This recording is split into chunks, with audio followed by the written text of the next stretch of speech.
네, 한 주간도 평안하셨습니까? 음,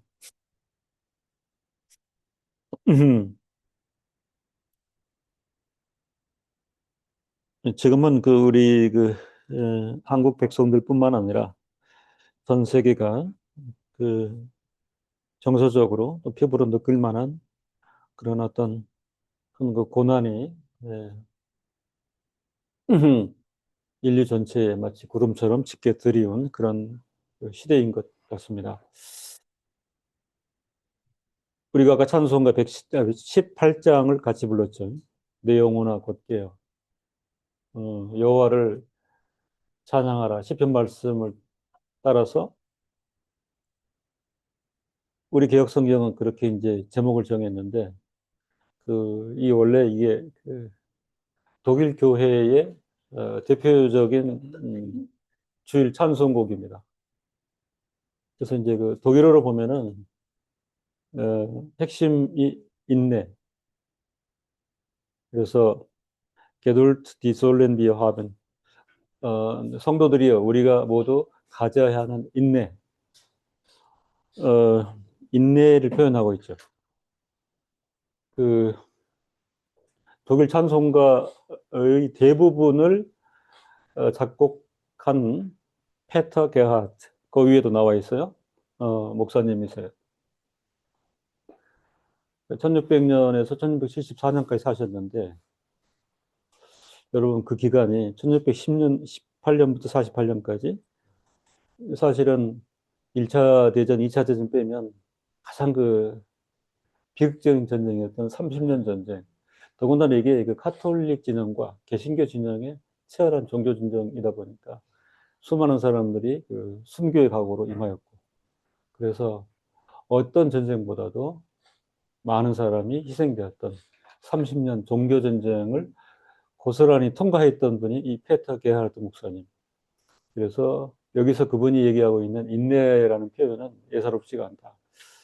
예, 오늘 우리 성도들에게도 이제 인내라는 게 이제 필요한데, 예, 그 우리 찬송가집에도 여러 곡이 나옵니다. 페터 게하르트 목사님의 찬송들이. 어, 그리고 이제 그분의 일대기나 그분의 써놓은 글들을 보면 목회자로서 하나님 앞에서 30년 종교 전쟁을 관통하면서 어떤 마음을 품으셨는지, 그리고 성도가 부단히 하나님을 경배해야 되는 것과, 음, 그렇지 않습니까? 하나님을 주일날 성당에서 다 예? 예? 경배하잖아요. 전쟁에서 이기게 해달라고. 그리고 개신교는 개신교대로 예배하고, 그리고 월요일 날부터는 이제 서로 싸워서 죽이고, 그 상황 자체가 감당하기 힘든 거잖아요. 그죠? 근데 오롯이 그 시대를 이겨내면서 어, 하나님을 의지하고 하나님을 찬송하고, 그리고 하나님 앞에서 인내의 본질을 깨닫고 토로하는 한 귀한 목사님의 그 신앙 고백이 오롯이 드러난 이 찬송이 제 18장 찬송인 것입니다. 그리스도의 속죄 화목사역 관련해서 계속 좀 말씀을 나눌 텐데요. 신구약의 통일성, 언약의 통일성 관련해서 구약 성경에서의 화목, 그 다음에 속죄에 대해서 살펴볼 필요가 있습니다. 에, 구약 성경에서 속죄를 표현하는 핵심 단어는 히브리어 키페르입니다. 키페르. 이 키페르는 히브리어로 속죄하다를 뜻하고, 원래 이 단어의 의미는 덮다, 닦아내 없애버리다가 이 본래의 뜻입니다. 키페르. 그리고 이 단어는 제사 의식에서 희생제물의 역할과 연결되어 있습니다. 구약의 제사 의식을 우리가 살필 때에 중요한 입장은 이 속죄라고 하는 것은 사람의 의지나 노력에 의해서 성립되지 않는다. 땅의 종교, 사람의 종교에서는 이게 성립이 되지요. 잘못이나 허물, 속죄를 위하여 본인이 어떤 의지를 가지고 제물을 준비하여 단에 나아가고 속죄 의식을 행하고 그리고 씻김을 받는. 그러나 우리 하나님의 종교에서는 사람의 의지나 노력에 의해서 속죄가 성립되지는 않습니다. 희생 제물을 드린다 하는 이 행위는 그 원리에 있어서 사람 편에서 하나님을 진정시키려고 시도하는 것과는 관계가 없습니다. 통하지 않는다는 뜻입니다. 왜냐하면 하나님은 이스라엘에 대해서 속죄는 하나님으로부터 말미암는 것이라고 분명하게 말씀하셨기 때문입니다. 레위기 17장 11절에 육체의 생명은 피에 있음이라. 내가 이 피를 너희에게 주어 제단에 뿌려 너희의 생명을 위하여 속죄하게 하였나니 내가 했다. 내가 주었다. 내가 마련하였다. 내가 이 피를 너희에게 주어 제단에 뿌려 너희의 생명을 위하여 속죄하게 하였나니 생명이 피에 있으므로 피가 죄를 속하느니라. 이렇게 이해하면 속죄는 하나님의 선물인 것입니다. 사람의 의지나 노력에 의하여 속죄는 성립되지 않는다. 허물진 인생이 하나님 앞에서 어떻게 그 허물을 벗고 죄를 씻어낼까 고려는 할 수 있겠어요. 그죠? 그런데 피를 뿌려 속죄한다. 그 이 원리나 방법은 사람이 알 수 없는 것입니다. 상상도 못하지요. 종교 그 보편론에서는 다른 안이 제시될 수 있죠. 그죠? 속죄나 그다음에 그 죄를 씻어내고 얘기할 때에 그게 그 고기가 되었든지 또 뭐 식물이 되었든지 아니면은 돈이 되었든지 그런 뭐 고려가 있을 수는 있겠어요. 그런데 하필 하나님께서는 내가 이 피를 너희에게 주어 제단에 뿌려 너희의 생명을 위하여 속죄하게 하였나니 이 자체가 희생 제사라고 하는 것은 원리에 있어서 사람 편에서 사람의 아이디어, 사람의 의지나 노력에 의하여 하나님을 진정시키는 그런 방식은 안 된다 하는 것이 이미 전제되고 있습니다. 이렇게 이해하면 속죄는 하나님의 선물이다 하는 논지가 맞습니다. 하나님께서 왜 이런 선물을 마련하셨는가? 하나님께서는 하나님 편에서 사람과 연결되게 하고자 하셨습니다. 왜냐하면 하나님 편에서 하시지 아니하면 이것은 성립되지 않습니다. 이것은 불가능하기 때문에 하나님 편에서 사람을 연결시키는 방식으로서 희생제사, 속죄의 경륜을 바라신 것입니다. 제사장 아론이 여호와께서 모세에게 명하신 대로 이스라엘 백성에게 선포하였습니다. 레위기 16장 34절에 이는 너희의 영원히 지킬 규례라. 이스라엘 자손의 모든 죄를 위하여 1년 1차 속죄할 것이니라. 대속죄일. 하나님 앞에서 죄 허물로 얼룩진 즉 허물진 인생이 설 수 있는 유일한 방식 하나님께서 제정하셨습니다. 하나님께서 사람과 스스로를 연결시키신 방식인 것입니다. 조금은 구체적으로 속죄가 희생제사이다가 갖는 구체적인 그 의미를 구약을 통해서 살펴볼 필요가 있습니다. 구약의 희생제사는 하나님 앞에서 구체적으로 죄를 지은 사람의 속죄를 위한 제사 행위입니다. 행위. 레위기 4장 4절로 7절에 곧 그 숫송아지를 회막문 여호와 앞으로 끌어다가 그 수송아지 머리에 안수하고 그것을 여호와 앞에서 잡을 것이요. 기름 부음을 받은 제사장은 그 수송아지의 피를 가지고 회막에 들어가서 그 제사장이 손가락에 그 피를 찍어 여호와 앞 곧 성소장 앞에, 그 지성소 입구의 휘장을 성소장 이렇게 표명합니다. 그 피를 찍어 여호와 앞 그 성소장 앞에 7번 뿌릴 것이며 제사장은 또 그 피를 여호와 앞 회막 안 향단 뿔에 바르고 그 송아지의 피 전부를 회막문 앞 번제단 밑에 쏟을 것이며 희생 제사의 엄밀한 규칙, 질서를 나열한 것입니다. 희생 제물을 잡는 장소가 어디라고요? 회막문 앞. 그 성도들께서 되게 이 그림을 보셨겠죠. 그죠? 회막, 성막, 큰 울타리 쳐진 그 영역이 있습니다. 그래서 오른쪽 문을 열고 들어가면 깊숙이, 그죠? 깊숙이 성소 지역이 구별되어 나누어지죠.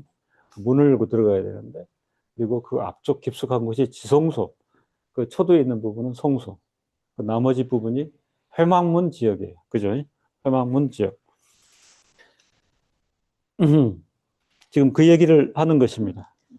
그 회막문 앞 위치로 보면은 처음 들어가서 번제단이 있죠. 그 제사를 짐승을 잡고 불을 떼고 그죠? 예, 태우는 모든 일이 입구 들어와 가지고 번제단을 중심으로 이루어집니다. 여기인데 이 장소는 하나님께 제사를 드리는 성막의 성소 앞뜰을 의미합니다. 거기 이렇게 뜰이 전개가 돼 있죠. 그리고 이제 한참 들어가면 거기에 그 마치 예, 천막으로 완전히 봉인된 성소가 나타납니다. 입구는 성소, 또 안으로 들어가면 또 휘장이 있고 거기는 지성소, 그죠? 제사장과 대제사장이 구별이 되는데요. 이 지성소를 터치할 수 있는 것은 1년 1차 대제사장밖에 없습니다. 보편적으로 희생제사가 드린다 할 때에 제사장이 집례하는 거죠. 예. 백성의 범죄에 대해 제사장은 제물의 피를 찍어 회막 안에서 지성소 입구의 휘장 앞에, 그죠? 예, 들어가지 못하고 성소장이에요. 7번 뿌리고, 그리고 제사장은 제물의 피를 그 휘장 앞에 바로 분향단이 있어요. 분향단. 향단 뿔에 바른 뒤 나머지는 그 제물을 다루었던 번제단 밑에 쏟아야 한다고 규정하고 있습니다. 속죄 규례에서 중요한 것은 죄에 대한 이해입니다.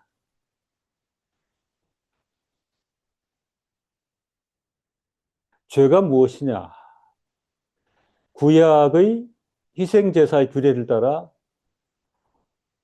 이해를 해보면, 그리고 이미 제가 강조해서 언급했는데, 이 그 속죄제, 희생제사의 규례가 사람의 아이디어가 될 수가 없다.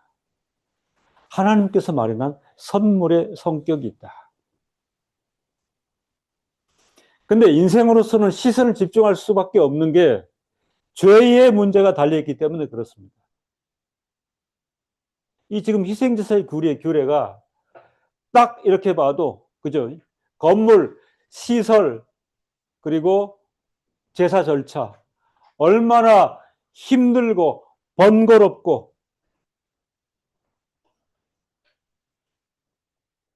재물적 필요가 얼마나 많은 것인지를 알 수가 있겠잖아요. 그렇죠? 그 교회가 지혜로울 필요가 있는데, 어, 이제 교회 가운데 그 이 제사 제도에 대해서 저는 조금 일부러 그렇게 많이 논하지 않는데, 이게 이제 기독교 종교의 독특성이라고 상징성으로 생각을 하시는 분들이 많아. 그래서 특히 이제 구약에 관계 있으신 분들은 그냥 1년 내내 제사 얘기를 많이 하시고요. 그리고 심지어는 이제 막 그 돈을 들여가지고 머티리얼 사다가 막 이제 성막도 만들고, 그죠? 규모에 따라서. 요즘은 그 키트라 그런가? 그런 게 있어요. 그런데 그거를 주문 제작하면은 뭐 1,000만 원도 들어간다 그래요. 그러니까 요만한 방에다가 이제 만드는 건데, 그 재료하며 성막하며 분향단 이런 걸 만드는데 그 재료에 따라서 돈이 그렇게 많이 들어간다고 해요. 교육적 가치는 있다고 봅니다. 근데 너무 가시적 모형에 몰두하는 거예요. 네, 보여주고자 하는 건 좋은데. 근데 지금 제가 언급하는 건 뭐죠? 뭐 때문에? 뭐 때문에? 뭐 때문에? 그러니까 뭐 성소, 지성소, 균양단, 그러죠? 예. 마치 그 트리처럼 그 어딘 보니까 큰 그 교회 공간에 그걸 만들어 가지고 그 분향단에 있잖아요. 그 저기 그 저기 불을 피워 연기 올라가게 하고 냄새 피우게 하고, 그러니까 실물적 효과가 있단 말이죠. 어? 그래서 특별히 막 주일학교는 경쟁적으로 하는 것 같아요. 네? 첫 번째, 교육적 가치, 교훈, 또 실물 교육이 있다. 근데 이제 뭐가 빠질 수 있죠? 뭐 때문에? 그죠? 이 번잡함, 이 번거로움, 이런 교류 뭐 때문에? 죄예요. 죄. 이런 행사 뭐 열심히 했는데 죄에 대한 바른 이해와 깨달음이 없으면 돈만 들이는 거죠. 속죄 규례 중요한 것은 죄에 대한 이해인 것입니다. 하나님의 명령하심을 거스르는 것 자체가 죄입니다. 그런데 하나님 앞에서 이 죄는 반드시 제거되어야 하는 실체인 거죠. 제거되어야 하기 때문에 하나님께서 구체적으로 개입하시는 것입니다. 하나님께서 개입하신다 하는 것은 사람이 개입해봐야 아무런 해결책이 없다. 사람이 없이 할 수 없다. 이렇게 보면 그 번잡한, 그 번거로운 희생제사에는 이해해야 되는 두 가지 중요한 핵심이 있습니다. 첫째, 희생제사를 통한 속죄는 백성에 대한 하나님의 선물인 것입니다.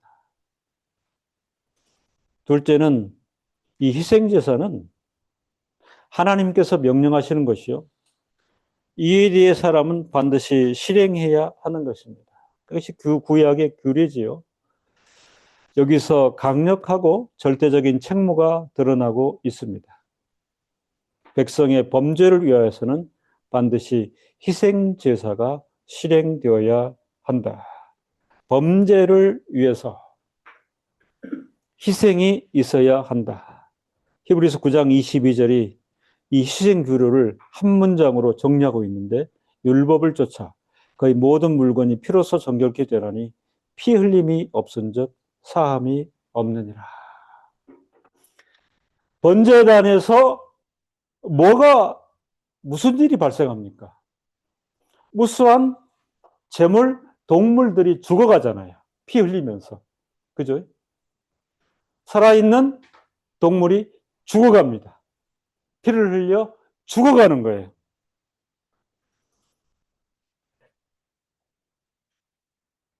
모든 물건이 피로써 정결케 되라니 피 흘림이 없은즉 사함이 없느니라. 피 흘려 죽는 일이 없이는 죄를 사하는 것이 없다. 범죄에 반드시 따르는 것은 심판과 사망인 것이죠. 다른 방식으로 죄를 탕감하거나 죄를 없이 할 수는 없다 하는 것이 기독교회의 죄에 대한 내용인 것입니다. 율법에 의하면 히브리력 일곱째 달 초열흘날에 행하지는 대속죄일입니다. 히브리력 일곱째 날 대개 티슈리월이라 이렇게 부르고요. 그 양력으로는 9월, 10월경이에요. 그리고 민간력으로는 1월이고, 요 티슈리월에 그 중요한 절기들이 많습니다. 첫째 날은 나팔절, 그리고 지금 언급하고 있는 열흘째는 대속죄일, 그리고 15일은 초막절입니다. 양력 9, 10월이라 그래도 중동 사막 지역은 그죠? 여전히 무더운, 건조한 그런 날씨입니다. 대속죄일은 이스라엘 예배에서 최절정에 위치해 있습니다. 1년에 한 번 예루살렘 성전의 지성소에서 시행하며 지성소가 움직이는 유일한 날이에요. 지성소에서 시행하며 이스라엘 백성들은 이 대속죄일에 금식하며 회개하고 하나님의 용서하심을 구하였습니다. 원죄, 자범죄에 대하여 이스라엘 백성들은 대속죄일에 금식을 선포하고 종일 회개하고 하나님의 용서하심을 구하였습니다. 그날의 대제사장은 희생 제물의 피를 언약궤 위에 있는, 언약궤가 어디 있어요? 지성소 안에 있습니다. 언약궤 위에 있는 속죄소의 위야 앞에 뿌렸습니다. 또 다른 동물은 이스라엘 백성의 죄를 짊어진 채 광야로 추방되었습니다. 그곳에서 그 동물은 죽게 됩니다. 대제사장은 숫염소의 머리 위에 자기의 두 손을 얹고 이스라엘 백성의 모든 죄를 고백해야 했습니다. 이렇게 저렇게 크고 작은 모든 이스라엘들의 죄를 대속죄일에 대제사장에 의해서 하나님께서 이런 방식으로 속죄케 하시고 받으시는 그 상징을 이스라엘 백성들에게 선물로 허락하신 것입니다. 죄가 전가된, 그렇죠. 죄가 전가된. 우리 은혜의 원리에서는 이 죄책의 전가가 굉장히 중요하죠. 그죠?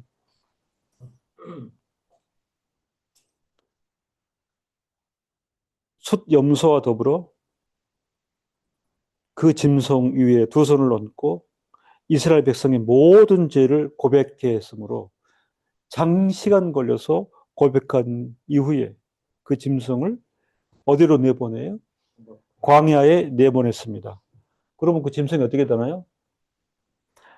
들짐승에 의해서 희생을 당하죠. 죽임을 당합니다. 예, 이게 뭘 표상합니까? 우리 죄와 죄책이 그리스도에게 전가돼서, 그죠? 그리스도의 희생을 통해서 우리가 죄 사함을 받는 바로 그 상징인 것입니다.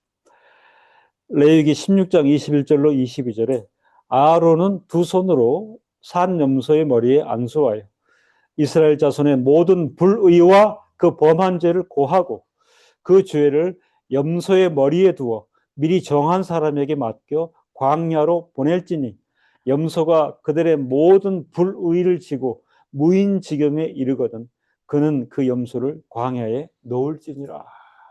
들짐승에서 먹히게 됩니다. 완전한 죽음을 맞이하게 되는 것이죠.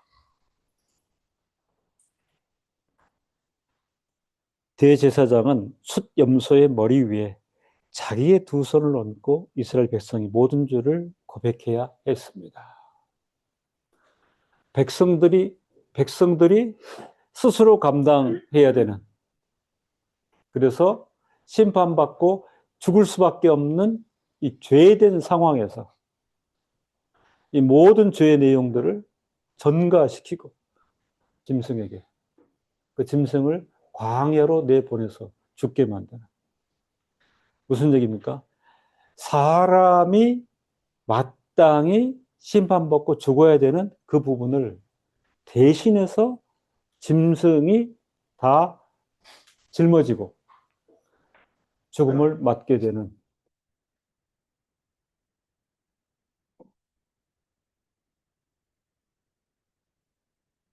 사실은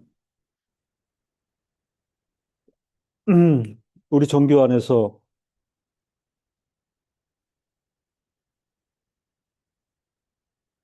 죄가 무엇인가?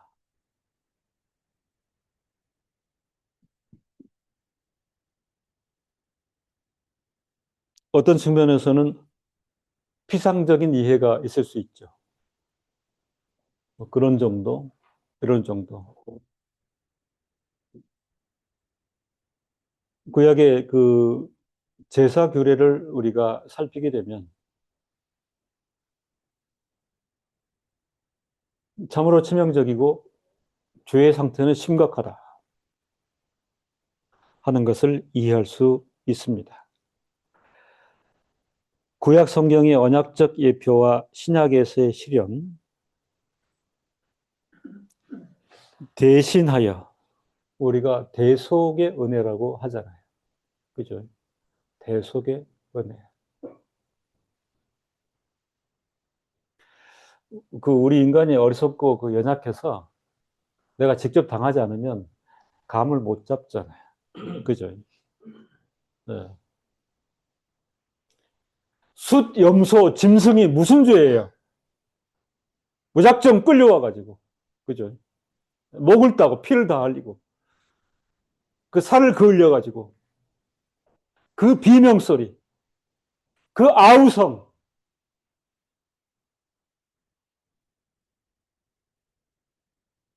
그 구약의 제서를 연구하는 사람들이 그런 얘기를 합니다. 그 여름에 이렇게 제사 행위를 한단 말이에요. 더운 사막 지역에서. 그죠? 예.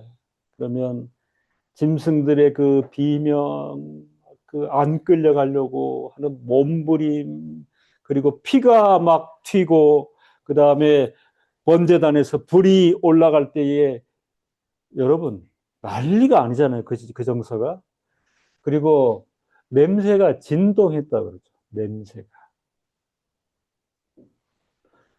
그래서 외람되지만 어떤 분들은 그곳이 하나님의 자리인가? 흡사 지옥과 같았다 이거지. 지옥이 이런 모습이라고. 그러니까 인간의 죄는 처절한 지옥 그 자체인 거를 사실은 제사 규례를 통해서 형상화하고 보여주는 거죠. 내 죄는 이렇다. 이 모습이다. 그게 대속이에요. 대속. 그죠? 대속. 대신하여 희생 죽음을 맞이하는 규례를 하나님께서 구약의 제사 예법을 통하여 보이셨습니다. 이렇게 보면 하나님께서 미리 정하신 이가 자신을 희생 제물로 드리며 다른 사람들을 대신하여 고난과 죽음을 당하심의 이 진리는 구약 성경의 선포와 그리스도를 통한 신약 성경의 속죄의 복음이 불가 분리의 관계에 있음에 대한 이해인 것입니다. 레위기를 통하여 철저히 구약의 제사 예법 규례를 우리가 익혀 나갈 때에 지금 말씀드린 그런 교훈을 따라서 읽고 그리고 거기로부터 참된 그리스도의 대속 교리를 우리가 정리하는 것은 중요하고 맞다. 그렇게 말씀을 드릴 수 있습니다. 하나님 앞에서 백성의 죄를 씻기 위하여 수도 없이 많은 짐승들이 대신 피를 흘리며 죽어간 역사가 구약의 역사인 것입니다. 우리 청년들 감당할 수 있겠어요? 어? 만약에 우리가 구약의 이스라엘 가운데 있었다 그러면 살다 보면 죄를 안 질 수는 없죠. 죄로 판명이 되면 가만히 있으면 돼요? 안 됩니다. 작게는 소재, 곡식, 그다음에 올리브유, 포도주부터 시작해서 양, 염소, 황소 이르기까지 준비를 해서 제사장 앞에 가서 매번 이 엄청나고 이 번거로운 일을 계속 했어야 됐다고 한번 상상을 해 보십시오. 그 외에 우리가 죄를 탕감받거나 없이 하는 방법이 없습니다.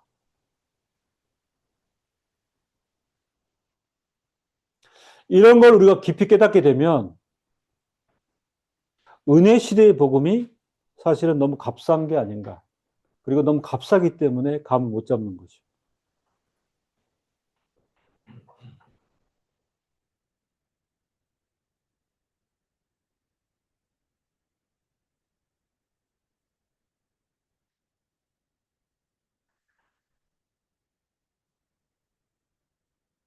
화제의 방식은 참으로 비참하고 참혹한 것이었음을 알아야 합니다. 은혜 종교라는 이름으로 현대의 기독교가 이런 진면목에 대하여 함구하고 있습니다. 왜 그럴까요? 그 실체 자체가 참혹하기도 하고 어쩌면 징그럽기도 하고 비참하기도 해서 부드럽고 따스하고 온화한 이미지의 종교와는 맞지 않다. 스스로 판정을 내려서 입을 다물고 있기 때문에 그렇습니다. 사죄의 방식은 참으로 비참하고 참혹한 것이었음을 알아야 합니다. 그리고 하나님의 극진하신 은혜 안에서 나의 허물과 죄를 대신하여 내가 죽어야 되는 나의 허물과 죄를 대신하여 하나님의 어린 양이신 예수 그리스도께서 피를 흘리시고 살이 찢겨 돌아가셨습니다. 이 말을 잘 생각해 봅시다. 인류 가운데 한 세상을 살아가면서 사람으로 살아가면서 이 놀라운 진리의 사실을 알지 못하고 더욱이 구약 제사 규례가 주는 대속의 원리 그리고 그 대사의 원리가 상징화하고 실현된 것이 예수 그리스도의 희생과 죽음 이 진리를 알지 못하고 더욱이 애써 이 진리를 거부하는 인생이 있다면 외형은 사람이나 실상은 멸망할 짐승임에 틀림없습니다. 왜냐하면 돌멩이와 짐승들은 이 사실에 대하여 인지하지 못하고 인지할 수도 없기 때문에 사람됨의 차이가 뭐냐? 사람의 범죄, 심판, 사망, 하나님의 속죄 은혜를 깨닫는 자들이 사람인 것입니다. 기도하겠습니다.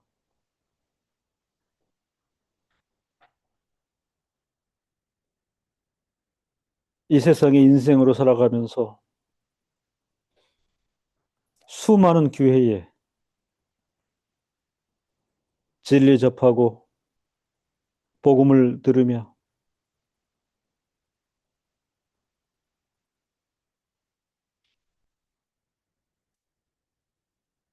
나의 허물과 죄를 인하여 마땅히 저주와 심판과 영원한 사망에 이를 수밖에 없었으나 예수 그리스도께서 나의 허물과 죄를 속량하시고 죽을 나 대신 스스로 희생하시고 죽어 가심으로 죄를 없이 하시고 영원한 하나님 백성으로 영원한 영광 나라의 주체로 삼으신 것을 감사합니다. 선물로 주시기 위하여 구약 기간 동안 그렇게 처참하게 그렇게 구체적으로 제사 규례를 보여주심으로 택하신 자기 백성의 죄사함의 논리가 얼마나 어려운 것인지 얼마나 힘든 것인지를 친히 참교육하신 그 경륜을 저희가 보며 제대로 깨닫고 생애 다하도록 감사하고 경배받으실 하나님 앞에서 우리의 신앙을 고백하는 귀한 성도들로 살게 하여 주옵소서. 예수 그리스도 이름으로 기도합니다. 아멘.